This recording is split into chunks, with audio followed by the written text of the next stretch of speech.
নিরুপমাকে আমি পড়াই আমি 2 বছর ধরে। তখন নিরুপমা ছিল 14 বছরের মেয়ে, এখন তার 16। ওর ঠাকুরদা বলেন এই সবে 12 পেরিয়ে 13ই পা দিল। অতিশয় সনাতনী ভাব ওর বাপ ঠাকুরদার। যতক্ষণ পড়াই ততক্ষণ ওদের পুরনো আমলের চাকর হরিসাধন শাসক এবং প্রহরী রূপে মোতায়েন থাকে। মাঝে মাঝে ওর কর্মহীন ঠাকুরদা তার জরাজীর্ণ দেহ নিয়ে শয্যা ছেড়ে উঠে আসেন নাতনিকে দেখতে, আর নিরুপমা তার নত মুখ আরও নত করে। তার সংকুচিত দেহ আরও কুঞ্চিত হয়। শীতে গ্রীষ্মে তাকে পুরো হাত জামা পরতে দেখি। তাছাড়া সমস্ত শরীরকে শাড়ি দিয়ে এমনভাবে আবৃত করে রাখে যে একমাত্র হাতের আঙুল কটি ছাড়া কিছুই দেখবার উপায় নেই। মুখখানা এতই নিচু করে রাখে যে টানা ভুরুর তলায় ফোলা ফোলা দুটো চোখের পাতা আর টিকলো নাকটি শুধু চোখে পড়ে। অদ্ভুত মাস্টারি আমার। এরকম বোবাকে পড়ানো যে কি দুঃসাধ্য সাধন তা কেবল আমি জানি। অনেক দিন বিরক্ত হয়ে কাজ ছেড়ে দিতে চেয়েছিলাম, কিন্তু মন থেকে সায় পাইনি। মাস গেলেই 20টা টাকা। অতএব লজ্জায় স্ত্রীলোকের অঙ্গের ভূষণ বলেই নিরুপমাকে 2 বছর যাবৎ কেবল ক্ষমাই করে আসছি। নিরুপমার ঠাকুরদা বলেন তাদের নিরুর বয়স 13 হলে কি হবে, দেখতে সে বেজায় বড় হয়ে গেছে। যদি ভালো ছেলে তেলে খোঁজে থাকে। আমি মুখে বলি নিশ্চয় নিশ্চয়, আর মনে মনে ভাবি ওই বোবাকে বিয়ে করতে বয়ে গেছে মানুষের। এমন অশিক্ষিত লজ্জার স্তূপ নিয়ে মানুষ করবে কি? আর চোখে চেয়ে দেখি তার মুখের ভাব কিছু বদলালো নাকি। কিন্তু আশ্চর্য, চোখের পাতাটি পর্যন্ত তার নড়ে না। আমার নাম বিমলানন্দ। 3rd ইয়ারে উঠেই এই টিউশনটা পেয়েছিলাম। বাপ অর্ধ পয়সারও মালিক করে যাননি। বিধবা মাকে নিয়ে জ্যাঠার আশ্রয়ে দিন কাটছিল। স্কলারশিপের টাকায় পড়া চলত। টিউশনটা পেয়ে হাতে স্বর্গ পেলাম। নিরুপমার বাবা সদানন্দবাবু আমার বাবাকে চিনতেন এবং আমাদের বর্তমান অবস্থা জানতেন বলেই অবশ্যই আমার ভাগ্য খুলেছিল। নয়তো আমার মতো একজন যুবককে যে তাদের মেয়ের মাস্টারি করেছে, এটা ভারী আশ্চর্য। গেলেই সর্বপ্রথম ঠাকুরদা উকি দেন। তারপর আসে নিরুপমার ছোট ভাই শঙ্কর। অবশেষে হরিসাধনের সঙ্গে সঙ্গে অত্যন্ত মৃদুগমনা নিরুপমা বই আর কাপড়ের স্তূপ সামলাতে সামলাতে এসে আমার উল্টো দিকের চেয়ারে বসে। লজ্জাটা ছোঁয়াচে। আমারও যেন চোখ তুলে তাকাতে লজ্জা করে। তবুও গলা খ্যাঁকারি দিয়ে বসি। নিঃশব্দে নিরুপমা হোমওয়ার্কের খাতাটা বের করে, আর আমি সেটা টেনে নিয়ে ভুল থাকলে শুদ্ধ করি। ততক্ষণে জানি নিরুপমা ইংরেজি বইয়ের নির্দিষ্ট পাতায় চোখ ডুবিয়েছে। নির্ভুল গতিতে চলে এই নিয়ম। আমাদের পাড়ায় আর একটি মেয়ে আছে, তার নাম সুমি, অর্থাৎ সুমিতা। এই মেয়েটি আবার একেবারে নিরুপমার উল্টো। লজ্জা শরমের বালাই নেই। সময়ে অসময়ে ছুটে ছুটে বাড়ি আসে। আমি নেহাত পর জেনেও আমার সঙ্গে ফাজলামি করে। ঘুমিয়ে থাকলে মুখে চুন কালি মাখায়, পড়াশোনার ব্যাঘাত করে এবং নাম ধরে ডাকে। আমি কখনো কখনো অন্যের সামনে ভারী কুণ্ঠিত বোধ করি, কিন্তু ওর সংকোচ নেই। ওর বাবার পয়সা আছে, কাজেই প্রতিপত্তিও আছে। অতএব আমার জ্যাঠাইমা আবদালে ওকে অসভ্য বলে অভিহিত করেন এবং সামনে প্রশ্রয়ের সীমা থাকে না। আমার মা ওকে সত্যিই ভালোবাসেন। আমার এক বোন অল্প বয়সে মারা যায়, বেঁচে থাকলে অত বড়ই হতো। হৃদয়ের এই দুর্বলতার সুযোগেই সুমি আরও আপন হয়ে ওঠে মার কাছে। সুমির বয়স যাই হোক, তার সরলতা ও নিঃসংকোচ দাপাদাপি সত্যিই মমতা কাড়ে। দৃষ্টি কটু হলেও অনেক সময় তাকে বকতে মায়া হয়। আমার মা বলেন, যত মেয়ে তিনি আজ পর্যন্ত দেখেছেন তার মধ্যে সুমির মতো ভালো তার কাউকেই লাগেনি। এমনকি নিজের মেয়ে থাকলেও ওর চেয়ে বেশি ভালোবাসতেন কিনা সন্দেহ। আমি ঠাট্টা করে বলি, নিজের মেয়েকে না হতে পারে, বউকে নিশ্চয় বেশি ভালোবাসবে। মা হাসেন, তারপর বলেন, কপালের কথা কি বলা যায়। সুমির বাবা বিদ্যানুরাগ আছে। কথাটা খচ করে বাঁধে মনের মধ্যে। ও, এই বুঝি মার মনের কথা। এক রবিবার দুপুরে নিরালা বুঝে খপ করে সুমির আঁচল টেনে বলি, এই সুমি। ভুরু কুঁচকে সুমি জবাব দেয়, কি? জবাবটার মধ্যে একটুও যদি রস থাকতো। সারা দুপুর এই রকম হুটোপুটি করো কেন? তাতে তোমার কি? আমার ভালো লাগে না। না লাগলো তো বয়ে গেল। সুমি বৃদ্ধা অঙ্গুষ্ঠ প্রদর্শন করে চলে যায়। যেও না, শোনো। না, আমি শুনবো না। কেন শুনবে না? আমার ইচ্ছে।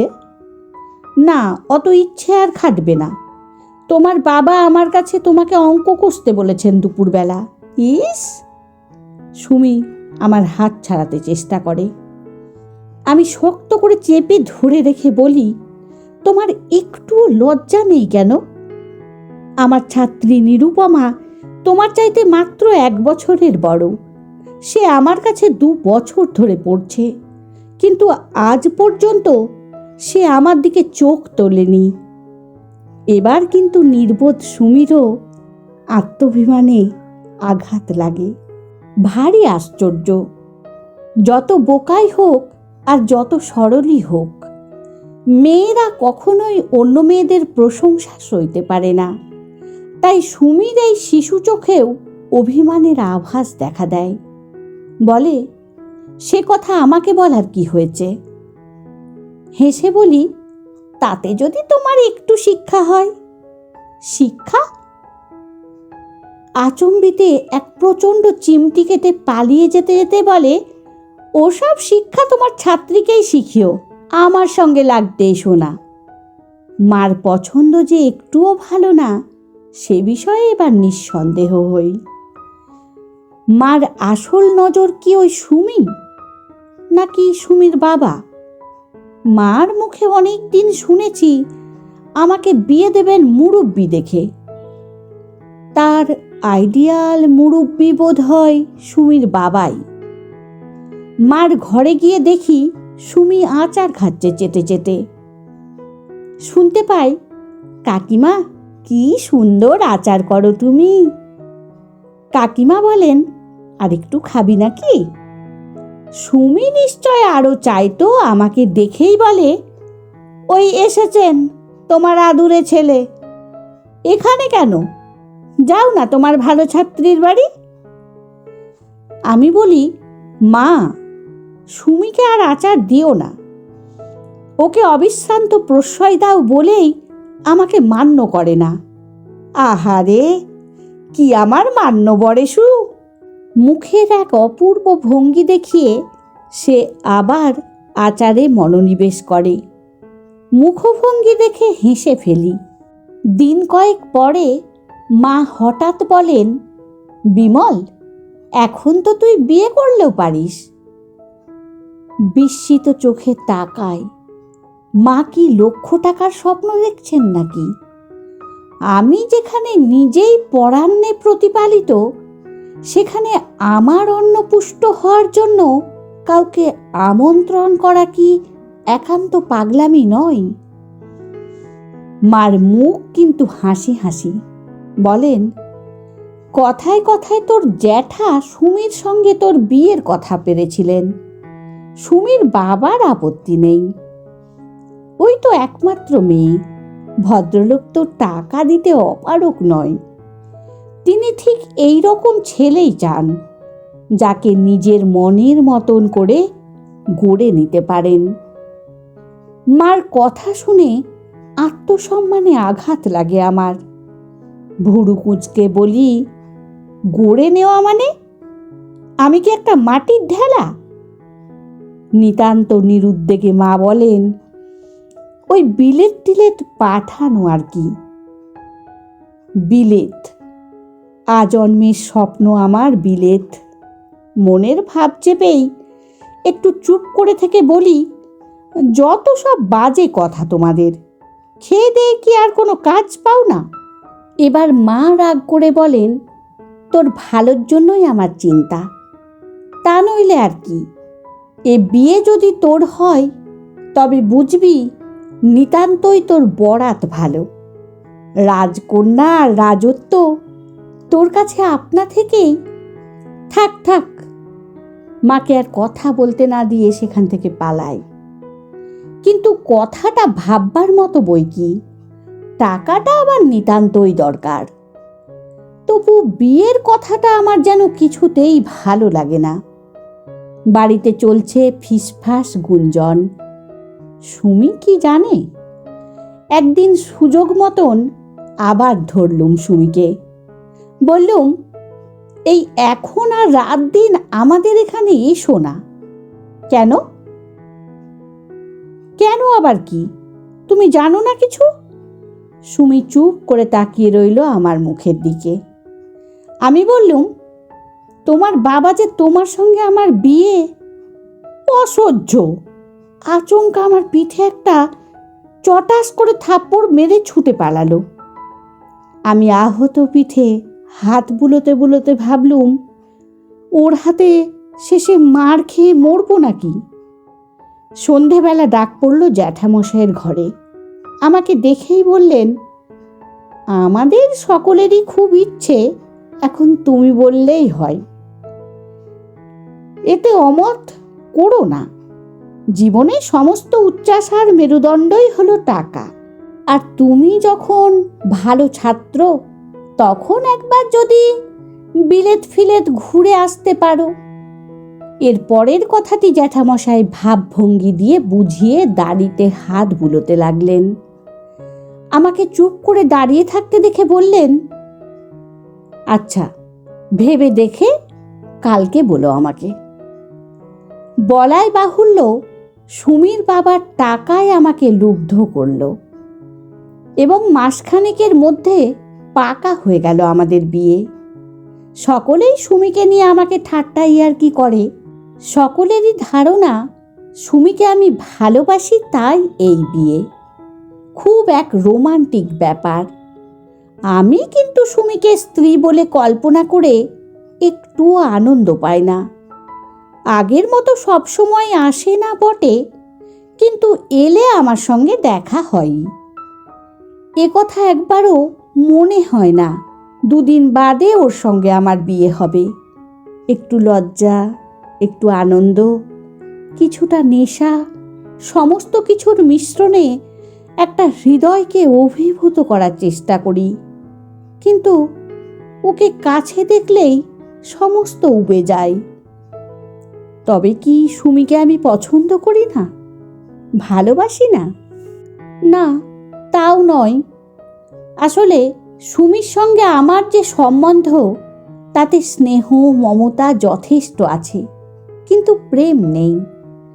যেদিন বিয়ে, তার দুদিন আগে নেমন্ত্রণ চিঠিখানা নিরুপমাকে পড়াতে গেলাম।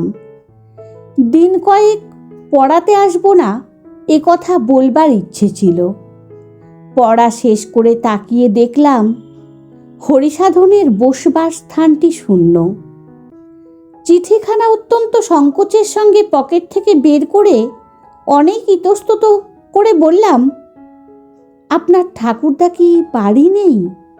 নিরুপমা মাথা নেড়ে জানালো, না। কোথায় গেছেন? অত্যন্ত মৃদু স্বরে জবাব এলো, পিসিমার বাড়ি। এই চিঠিখানা বলেই চিঠিখানা টেবিলে রাখলাম।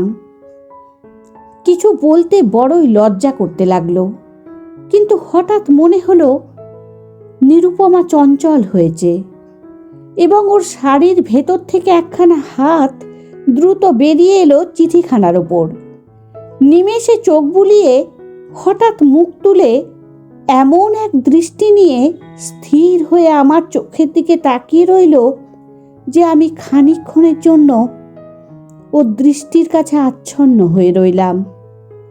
এই প্রথম দেখলাম ওর চোখ। কি যে ছিল সেই চোখে আমি জানি না। কেন কাজ করলাম তাও জানি না। হঠাৎ নিরুপমার হাত থেকে চিঠিখানা কেড়ে নিয়ে কুটি কুটি করে ছিঁড়ে ফেলে বেরিয়ে এলাম ঘর থেকে। সাইকেলে উঠবার আগে আর একবার পিছন ফিরে তাকালাম। দেখলাম দুই হাতে মুখ ঢেকে ও বসে আছে শক্ত হয়ে। তারপর আজ এই ভোরবেলা উঠে বিমর্ষ মুখে আমি মাকে বলেছি, মা, শেষ রাতের দিকে ভারী এক অদ্ভুত স্বপ্ন দেখলাম। মা আজকাল সর্বদাই ব্যস্ত। কি কাজে যেতে যেতে দাঁড়িয়ে বললেন, কি স্বপ্ন? থাক, বলবো না। আহা, বল না। না, শুনলে তোমার মন খারাপ হবে। মার কৌতূহল বেড়ে গেল। এবার বিছানায় বসে পড়ে বললেন, নে নে শিগগির বল, আমার কত কাজ। বাবাকে দেখলাম। উনি বললেন, বিমল, আর 2 মাস পরে তোকে এখানে পাবো, কিন্তু আমার তাতে সুখ হচ্ছে না। মার চোখ বড় বড় হয়ে উঠেছে। তুই সংসারে থাকবি, সুখী হবি, সর্বোপরি তুই দুঃখিনী মায়ের আশ্রয় হবি, এই আমি চেয়েছিলাম। কিন্তু যার সঙ্গে তোর বিয়ে হচ্ছে সেই মেয়ের 2 মাসের মধ্যেই বৈধব্য লেখা আছে। সর্বনাশ! মার মুখ দিয়ে কথাটা ঠিক আর্তনাদের মতো বেরোলো। মুহূর্তে বাড়িতে রাষ্ট্র হয়ে গেল এই স্বপ্ন। কোথায় গেল খাওয়া দাওয়া, গান বাজনা, আত্মীয় কুটুম্ব? খবর গেল সুমির বাবার কাছে। বিষম ব্যাপার এক মুহূর্তে। আমি ফাঁক বুঝে চম্পট দিয়েছি এবং সবে গিয়ে সাইকেল চালিয়ে যাচ্ছি নিরুপমাকে পড়াতে। এখন আপনারাই বলুন, কাজটা কি আমি খুব অন্যায় করেছি? কিন্তু নিরুপমা কেন চোখ তুলে তাকালো? সেদিন ভাগ্যিস নিরুপমা চোখ তুলে তাকিয়েছিল, আর তাই 2 বছর পর বিমলানন্দ নিরুপমার চোখের ভাষা পড়তে পেরেছিল। বন্ধুরা, গল্পটি যদি ভালো লেগে থাকে তাহলে প্লিজ লাইক, কমেন্ট ও শেয়ার করতে ভুলবেন না। আর অবশ্যই সাবস্ক্রাইব করে সঙ্গে থাকবেন, আশা রাখছি। ধন্যবাদ।